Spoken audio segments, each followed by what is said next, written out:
All right, well, let's go ahead and jump in. So we're going to be looking in Joshua. We're actually looking at chapter 7 and 8, but we'll reference some of the other. All right, so we're talking about Joshua. Tell me about Joshua. What do we know about him? I can think of the song. I can think of it. Something about Jericho or no. Mm-hmm. So Joshua knocked down the walls of Jericho. Yeah, he. That's about all I can think of right now. Until you start going. He took over from Moses. Okay. Oh, he was his. Yeah, he's the one that led them into the promised land because Moses couldn't go in. He was very faithful in staying with God. He got great training from Moses. So when he took over, he was like, me and my house, we will serve the Lord. All that other stuff, go away. We will serve the Lord. And then God constantly had to remind him to stay strong, be strong and courageous. Isn't that wonderful, though, that he did that? And I love that. Yeah, God kept telling him to be strong and courageous because there was something about him that he needed to be encouraged by that one thing more than anything else. I like that. I don't know. I better think about that. I'm trying to think, what else do I know about Joshua? Yeah, other than the Jericho and the walls of Jericho, he marched around till it crumbled and fell into rubble. Yep. All right. I'm sure off the top of my head, that was a lot, I think. That is a lot. That is a lot. More than I did. You know, Joshua. We're going to be at chapter 7 right now. I'm just asking, what do we know about Joshua? Oh, I like Joshua, actually. Margie just gave me a plethora of stuff. What do you like about Joshua? Well, first of all, Joshua had great faith. He and Caleb went in and they were like, oh, we can do this, very enthusiastic. And then he took his job seriously when he went in to take the land. He learned well from Moses and he took his job seriously. But towards the end, though, he started to think on his own, but he learned his lesson from that as well. Yeah. Yes. And really, that's very good. She's in my head again. That's what we're actually going to be talking about tonight is, as children of God, we can so often be moving and shaking and going in the right direction. And, we're strong. It's not like we've lost faith or anything, but what cuts in is that we become self-reliant.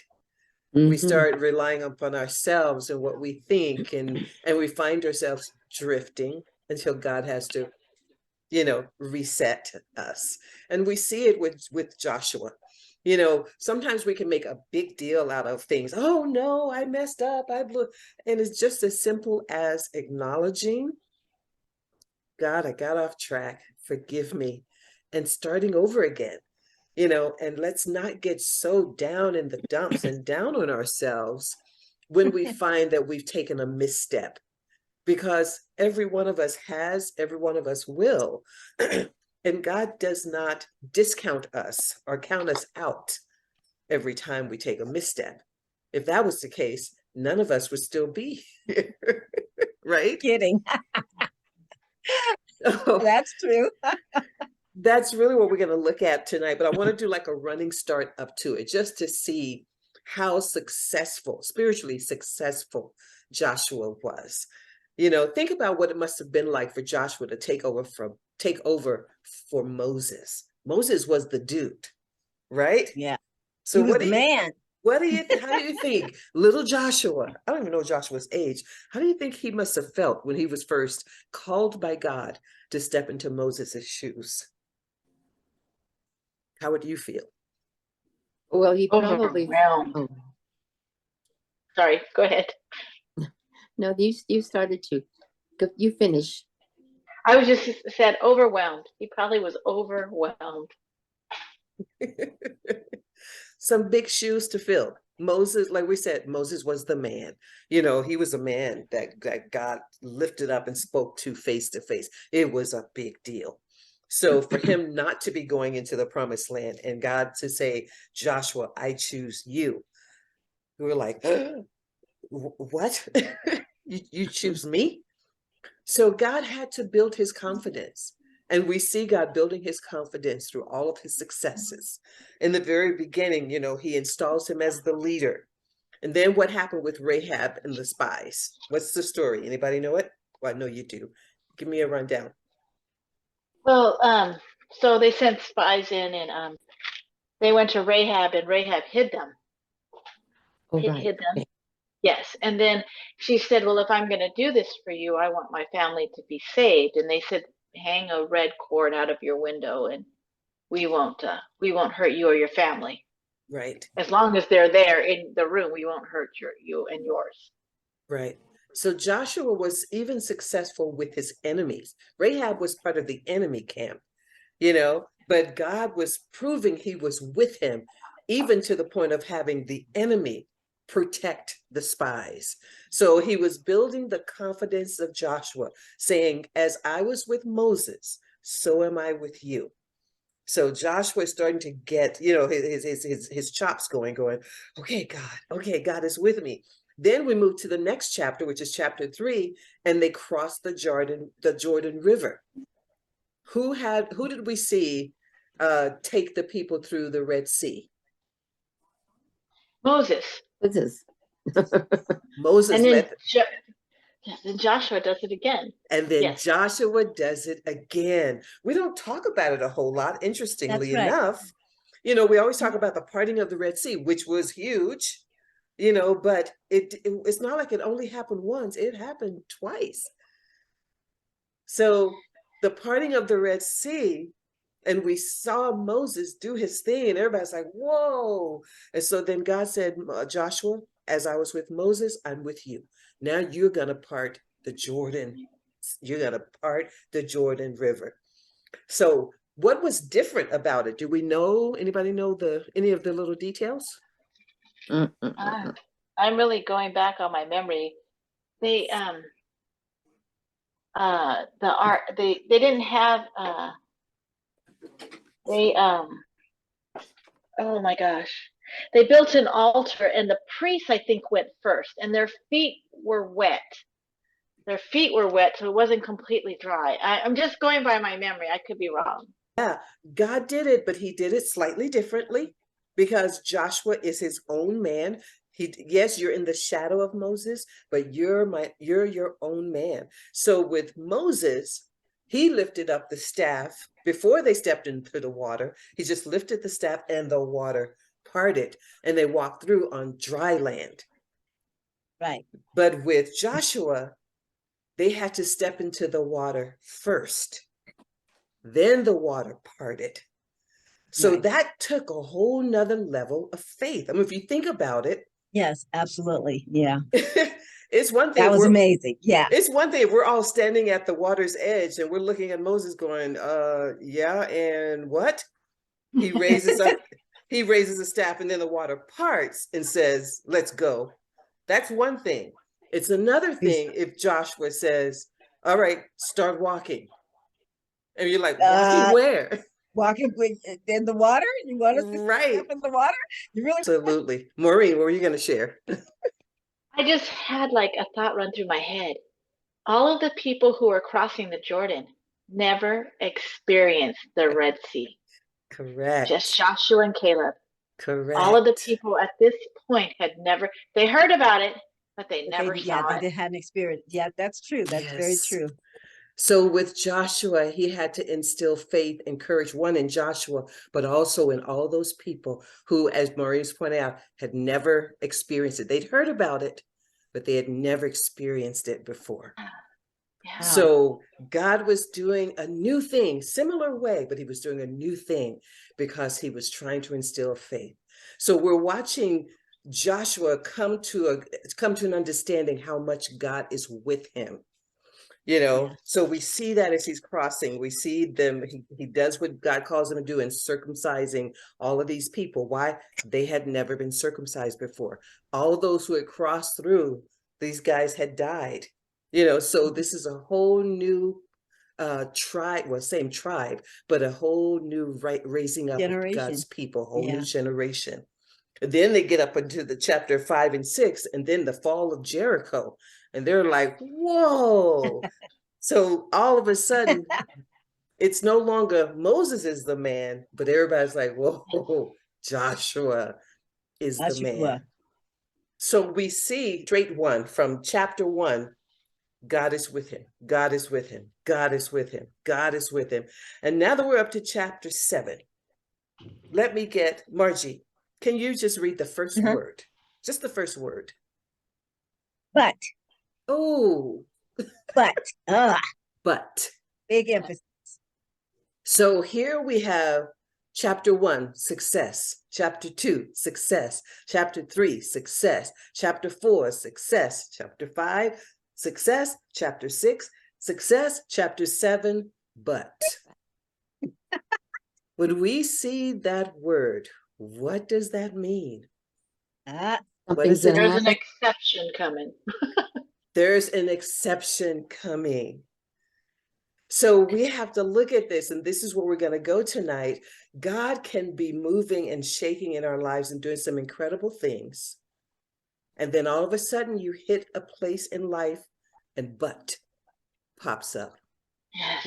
When we get we get fearful, we get angry, we get all these, we start pulling back, especially if we're used to now being successful. How are we successful spiritually? Let's say spiritually you feel like, well, I'm doing well, and then all of a sudden but comes in.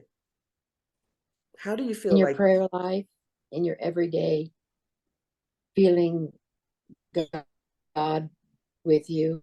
Mhm. Okay, so when you're feeling close to God, right, you feel successful spiritually. Okay, yeah, we all have those moments. Sherry and I were talking before everybody else came on the line, and she was like, I'm not doing so well right now. It's like you can feel that you're doing well, and then all of a sudden something happens, or somebody says something, or life takes a turn, and that's the but that we're about to take a look at, because Joshua is experiencing all of these successes, but something is about to take place, a change is about to happen, and now we're going to look at how he deals with it, what God does along the way.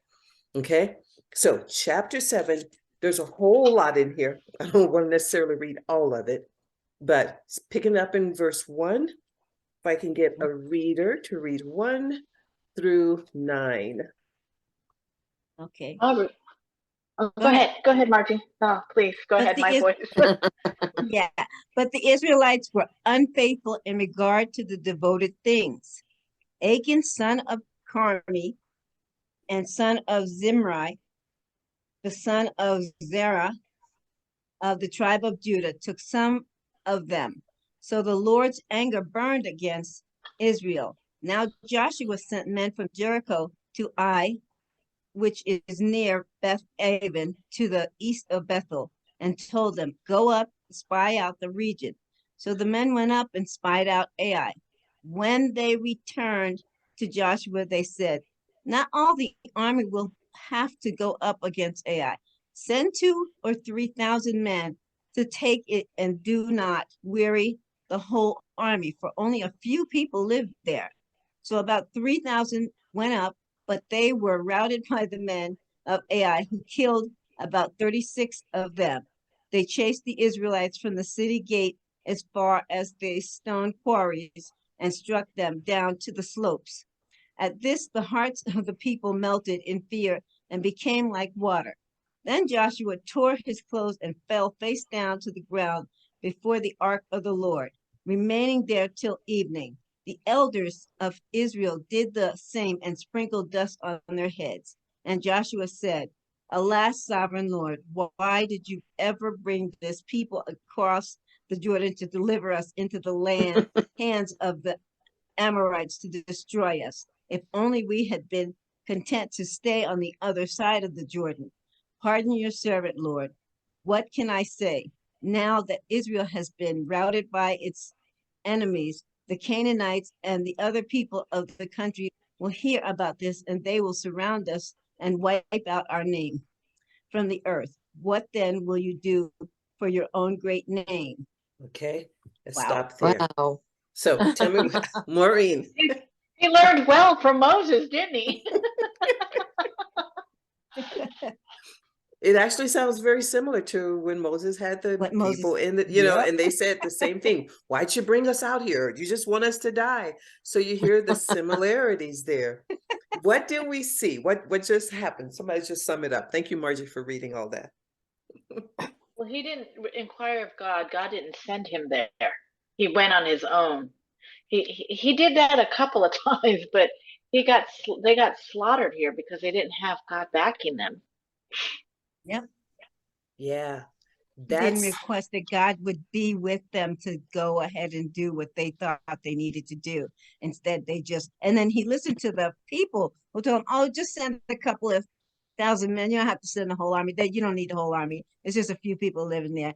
But that few people routed the heck out of them and made them run, and their hearts were turned into, the people were melted in fear. Now that they see these people wasn't playing, we're not going to go easy. We're not going down easy. We're going to right. fight back, whether you like it or not. Yeah. The more confident we become, unfortunately, the more confident we become. The Yep. more we rely upon ourselves. As Mhm. Joshua gained confidence, he ceased, as Margie, I think both of you guys pointed out, he ceased to go to God to inquire, God, what do you want me to do? And he Right. relied upon what they had done before. He, before they sent the spies out, remember he and Caleb, when they went out and they came back Yep. with the report. So the spies went out, but because the spies had also experienced the success, they came back just as cocky and confident. Oh, we don't need to send the whole army. We just need to send a few of them. We got this. But they had God in the No, first they time don't. and they didn't in the second. Exactly. So here, which is quite interesting, Jericho was a much more difficult battle and they lost no one. Now, this one should have been a Right. piece of cake. And instead, we see them running in fear and they lost men because when God is with you, remember the battle belongs to who? God. God. The battle is God. the Lord's. So the Lord is the one who's going to call what needs to happen. These are the steps. This is what I want you to do. He is the commander in chief. So in Jericho, he called exactly what needs to happen. I want you to march around the city. Then I want you to sit down. I want you to march around again. And then on the seventh day, this is what it was like he was giving the direct orders and they followed it. Here, he was no longer the commander in chief. Joshua was. Good intention, but Joshua, the battle wasn't his. The battle was the Lord's, and he didn't inquire upon the Lord. Instead, he tried what had happened before. Send the guys come back with their report, and we got, okay, then we're going to just send a few. We're not going to send all because it's going to be a pushover to go and, take over this land. And then here we see these mighty men running. Literally, it says they were running away, melting in fear. How do we do the same thing? We take matters into our own hands and then we find ourselves in a big mess. We forget. No, we lean on our own understanding. Yeah. Look at his response to God. Where is it? It says, verse 7. Read verse 7 again, Margie. And Joshua said, Alas, sovereign Lord, why did you ever bring this people across the Jordan to deliver us into the hands of the Amorites to destroy us? If only we had been content to stay on the other side of the Jordan. All right. Pardon your servant. He's blaming God for what Thank you, happened to Sherry. him. Sherry, say that again. Yes. I'm sorry. No, that's absolutely right. Blaming Josh God. was blaming God for what happened to them. And What do Wasn't we, God, I was guess it? we need to get smart, don't we? Ha ha. what do we, It's so easy to do. It's not. Yes, here he was, but I don't know that we. I don't say, "Oh God, it's your fault." I always go, "Why? Why? I'm Mhm, sick. I can't get on the plane. I can't go to my daughter. I can't fly. mhm, She needs me. Why did you do this? They've only been married a couple of years. Why Wow. would you take this? It's a. If I want to be real about it, it's why are you disrupting my life like this? I was going so good. I broke yes, my foot. I yes, got sick. I can't drive. I feel Oh horrible. my, I can't fly. I can't do this. I can't do that. Why? Why? Why are you doing this to Amen. me? yes. God's way can be confusing, yes. and in the confusion, we go down that rabbit hole of why. God, why and why and why and why? But if we really traced it back, we'd see a lot of it or some of it is brought up on ourselves. We bring it on ourselves. Maureen tried to put her foot into the pant's leg and didn't sit down. Is Oh that So my what goodness, happened? that's how you broke your foot? that Oh, was Yes. terrible. But that's what happens. It's like we go down this rabbit hole of why, because God's way can be confusing. He will allow you to break your foot. You know what I mean? He will allow you, Joshua, in your incredible army to go running away from the enemy. He will allow things to happen. And we just go, well, wait, why? And God's like, no, no, no. There's a lesson to be learned here. And that's Yeah, why but we're don't going you to go get tired? through it. Don't don't don't you kind of get tired of learning lessons? Say it again. Oh, try that again. I kind of get tired of learning lessons. Well, I'm sure you do get tired of learning lessons. I'm with you, Sherry.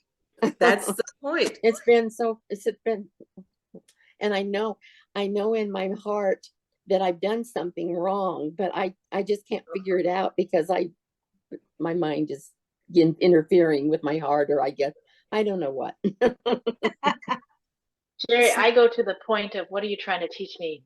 Just please make it a short lesson. I can't do this Yeah, again. I I can't do. keep I'm not another day. I it seems like you say he's going to help you. You tell me you're going to help me all of this, but it doesn't feel like you're helping me. Yeah, I And think, I know I'm not doing something right, and that's the thing. And I don't know what it is that I'm not doing right. okay, good. I'm glad you said that because I don't want you to think in terms of something I'm doing right or wrong. Because what I want us to see as we keep going with Joshua, it wasn't that Joshua did something wrong, hideously wrong. As the more you dig into this, it goes into Achan's sin. And that's really where a lot of the uh, consequences are coming from. I think with Joshua, God was calling you, which is what I think he calls us too many times, to step back so that he can step forward.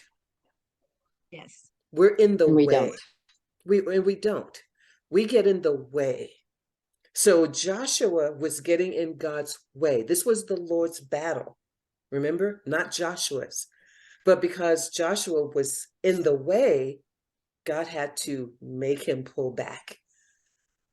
You pull back so that I can step forward and do what I need to do. And I believe that is an ongoing lesson in all of our lives. Usually when something goes awry, Time. it's because we're in God's way. He's like, BJ, will you just get out of my way? I am Yep. trying Quit to help. worrying about it and quit trying to do it. Just Yeah. let me. He's saying, I am trying to help you, but you're so busy trying to do it as well. It's like you Yep. and God can't cook at the same time. Someone has to put the spoon down, go sit at the table and wait. But because we are all cooks, We're like, well, I know it, God, yeah, I'll do that. Let me do that, God. So we just keep stepping up and getting in the way. And what he is showing Joshua here is, okay, either you're going to be the commander in chief or I'm going to be the commander in chief. And you get to choose. The problem is that I've tried to be, I've been the commander in chief for so many years. I don't know how to give it up. And I need to learn how to give it up, I guess. Yes, I won't say you don't know how. It's Surrender. simply, You say surrender. but well, it's difficult. The longer you've been doing something, the more difficult it is. So it's about taking it a step at a time. It is surrender, but it's a step at a it's time. not fast enough. Sherry, one of the things for me is that I've been taught my whole life that if you want something, you have to work for it, or if you want something, you have to do it. And Jesus taught them, teach someone how to fish. Don't give them a fish, and then they can eat fish for the rest of their life because they know how to catch it, they know how to get it, they know how to make it. So you don't give it to them, you teach them. So my whole life I've been like that. So I'm in your boat. It's very hard because I know, not that I know, but my person, I'm very tenacious. So I will figure it out. I will find a way to do it.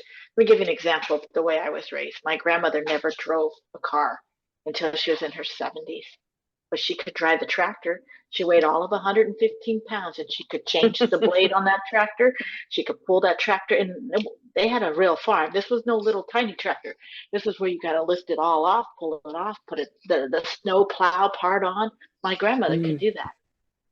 She would refuse to wait for my grandfather because he would take forever. It would take him forever to do it. And she would just do it. And that's the environment I was raised in. You'll figure it out. If you really want it, you'll figure it out. So it's hard to let go, especially I when don't you've think done it I your was whole life. raised in that manner, but I had to do a lot of stuff on my own. So I was left to figure it out and do it on my own. And it's not that I've had God in my life without realizing it all of my life. And it's kind of unnerving that I'm not. Take your hand down. It's over the mic. Oh, Thank you. and I guess I just can't give in yet, and that's bad. I need to learn to give in, like Maureen needs to live, but she's doing a better job of it than I am, because I've been in a mess for about 6 months. I'm getting better about certain things, but I'm not as angry as I was for 2 years, but I still am annoyed. Yeah, I think a great exercise, and for all of us, Sherry, really think about when something is happening in your life, when you're doing something, ask yourself, am I doing this out of instinct? Meaning somebody's got to do it, so I got to do it. I'm just going to make it work. Am I doing this out of instinct, or am I doing this out of obedience? So it's about getting to a place where I don't want to respond instinctively, because instinctively is relying on me. It just triggers everything inside of me. And that's whatever. It's how I speak to somebody, or if I go somewhere. We have feelings around things and we instinctively do something. If you've always had to rely on yourself, make things happen, Maureen instinctively goes into she goes into fix it mode, because that's her natural instinct. So when she starts to feel that bubbling up, she needs to stop and go, okay, this is instinct, but God, what is obedience? That just gives you a practical, a stop, breathe moment and go, this is what my instinct tells me to do. But before I do that, just like what we're seeing with Joshua, before I do that, let me inquire with God. God, this is instinct. Help me to see obedience. What do you want me to do? You are the commander in chief. Direct me. Now, it may be hard still, because you still want to fix it. But you've taken the time to inquire of the Lord. He will answer. Try A that. lot of times the problem is we don't take that moment to inquire. Mm-mm. We just go. And be So- more frustrated. and be more frustrated. So that's the practice that Marie's talking about. In order to get better, the practice mechanism is to stop, inquire, stop and inquire, stop and inquire. And then it becomes natural for you so that you don't, so that you're not so quick to just off and run in your self-reliant mode, because we all have one, but you're trying to push that down, push that back so that God can step up. Does that make sense? Mhm. Yes. I think that's going to be quite helpful. Thank you. It's interesting. Well- If you look at the very next line, Margie, can you just read that next one? Just verse 10. The Lord said to Joshua, stand up. What are you doing down on your face? Joshua, stand up. What are you What doing are you down on doing? your face? What is That's what what I'm what are you doing. what is God saying? Hey, look at what you're doing. Okay. I think he's saying you're acting like a little kid. Stand up and stop it. You throw your tantrum somewhere else. Yes. Yes, I Yes. am. It's like, Joshua, what are you doing? Stand up. Because that's what we do. We get down on ourselves. I messed up. Oh, I shouldn't have. Oh, and God's going, stop it. Stop it. Get up. But then he proceeds to tell him what the problem is and what he needs to do to fix it. But we spend so much time in the, oh, woe is me. And it keeps us crippled. And therefore, this battle could have lasted a whole lot longer had Joshua not done what God said. Joshua, get up, stop it. There are a few times in scripture, I'm doing a study on it now, in which God actually addresses people with a question like that. Can you think of any Yes. others? A lot in the Old Testament. Hmm. He did it with Moses a lot. He did it with Moses. Jacob, I Hmm. believe Jacob. Um, Ooh, no, not really Abraham. I'm going to say Abraham, but I'd have to go look at that one. Okay. Maybe with Gideon, David. yes, with David, Yes. yes. He addresses it straightforward. He's going, what are you doing? And these are people who made major messes. Cain and Abel. Think about Cain and Abel. And Oh, he's talking yeah. about, he says, why is your That's- face downcast? now, yeah. Why is your face? Yeah. When he says to Adam, where are you? Yeah. Where are you? Why are you hiding? Why are you hiding? There are times in which God directs a question at us. Obviously, God knows the answer. He's trying to get us to stop and think about our action. Stop feeling sorry for yourself. Get up. Think about Elijah when he went hiding in the cave. He says, Elijah, what are you doing here? I'm the only one, God.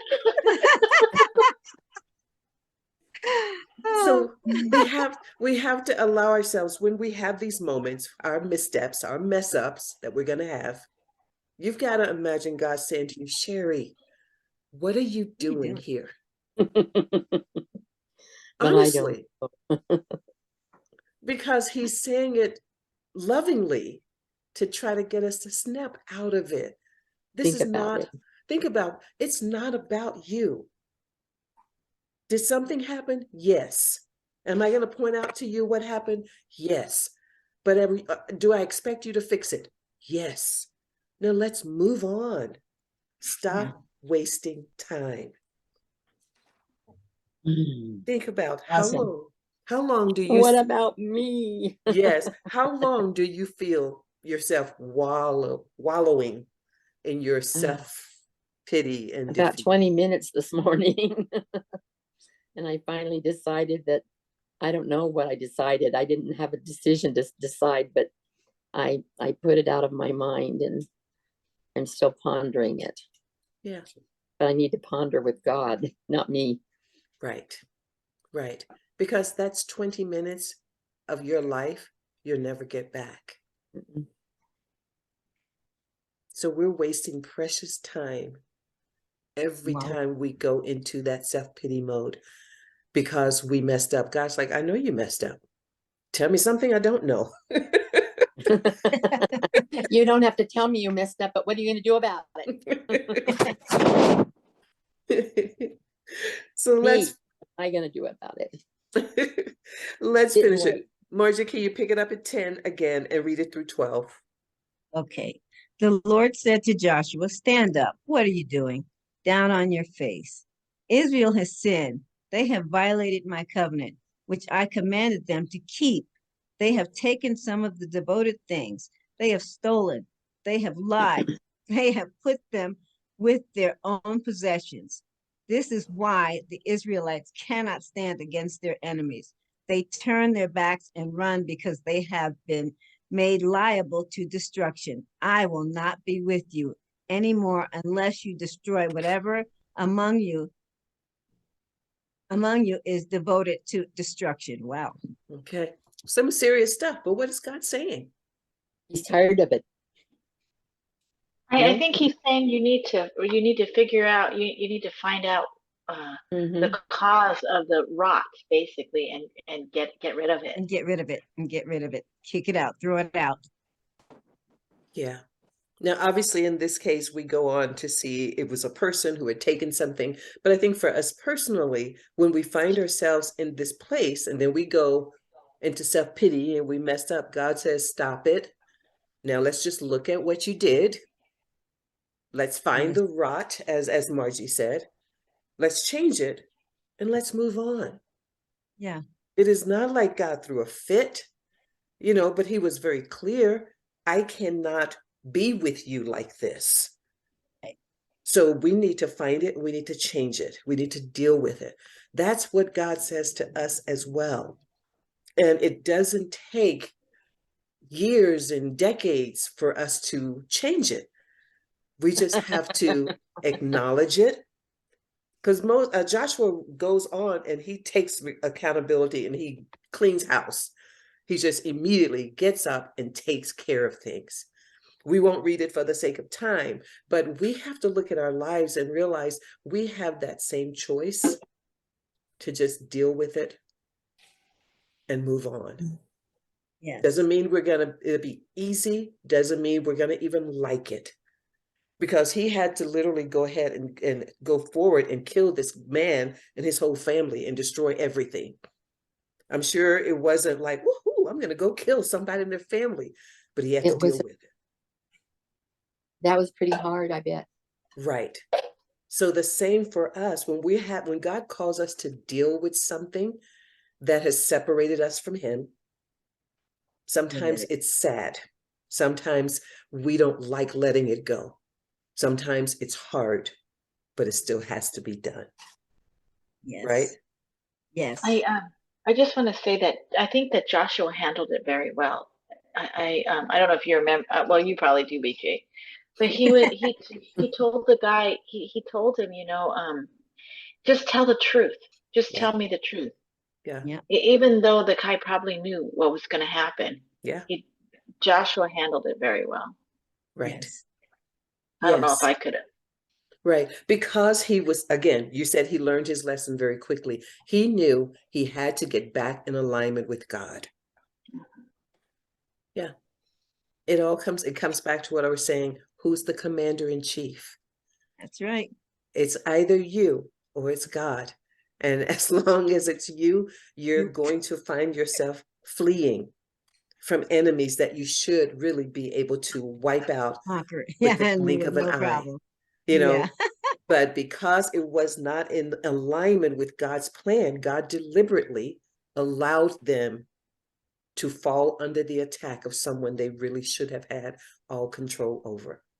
And then to close it out, take it just a little bit of chapter 8. This is a good one to read and study all the in-betweens. We're not going to do it tonight, but look at chapter 8, starting in verse 1. Then the Lord said to Joshua, do not be afraid, do not be discouraged. Take the whole army with you. How many? Take the whole army with you and go up and attack Ai. And I have delivered into your hands the king of, is it Ai? his AI. people, Ai, AI. his people, Mhm. his city, and his land. You shall do to Ai and its king as you did to Jericho and its king, except that you may carry off their plunder and livestock for yourselves, because I've set an ambush behind the city. So the very thing that they did not wait for, Mhm. they got in trouble because Joshua came up with his own plan. And then the guy took Achan, took some plunder when God told them not to. So then we get to chapter 8, and God says, everything that Okay, you wanted, now you here. can have it, because it's my plan, it's my timing, not yours. So a lot of times, the very thing that we're after, God wants us to have it, but he is not going to give it to you if you are out of alignment with him. He will Yes. let you fall victim to what you should be a conqueror of, just to prove the point that you are not You the can do it. commander in chief. And they go on, and as the story goes, they take it, they have everything. It's a beautiful ending, but it's a lesson to be learned. Here's Joshua, this incredible man of God, seeing all of this success, but sometimes the more success we have, the easier it is to drift away from God and rely upon ourselves. And when we find ourselves there, just as Margie says, the best thing, or the only thing really to do, is to let me just get back into alignment with God. That's where I need to go. I don't need to figure out anything else. If I can get back into alignment with God, everything starts to fall as it should. Amen? Does that make sense? Amen. Yes. Give me some thoughts. What are you guys thinking? Been there, done that multiple times.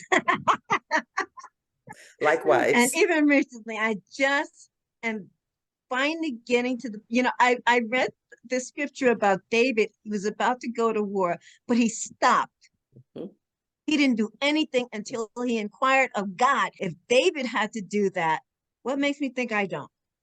Yeah, but David learned that after not inquiring. Exactly. Exactly. So But I I was going knew to say that. there are many So examples of this right here. Yes. Many examples in the Bible continually of this right here, not waiting on God and doing it yourself from the beginning. And it continues all the way through. Yes, I heard someone say, there's a quote, I'm sure I'm going to mess it up, something to the effect of the greatest pain of all is not, it isn't our inability to wait for God, but it's going on without God and then later wishing that we had. Amen. Amen. Amen Very to true. that. Very true.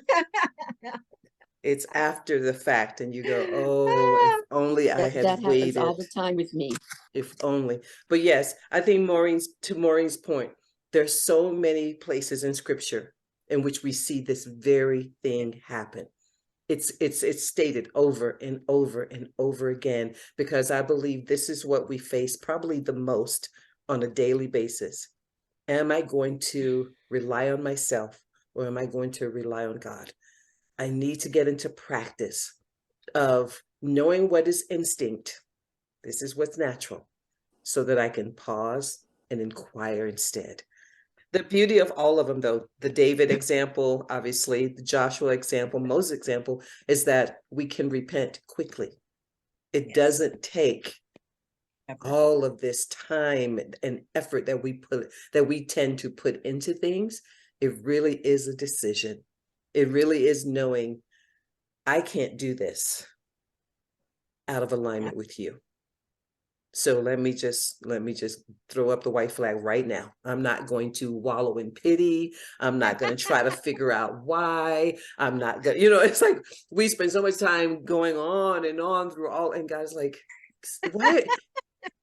Stand up. What are you Get doing up. on your Yeah. face? I love that. I love that, because I think quite often God is saying, BJ, what are you doing? What? I know. Get up. Stop it. Move on. You're not the first one to mess up. You won't be the last one to mess up. Move on. This is what you did wrong. This is what I asked of you. Now, what are you going to do? Stop being a baby. It's time to move on. So Amen. that's our Amen. It's awful to lesson. be a baby,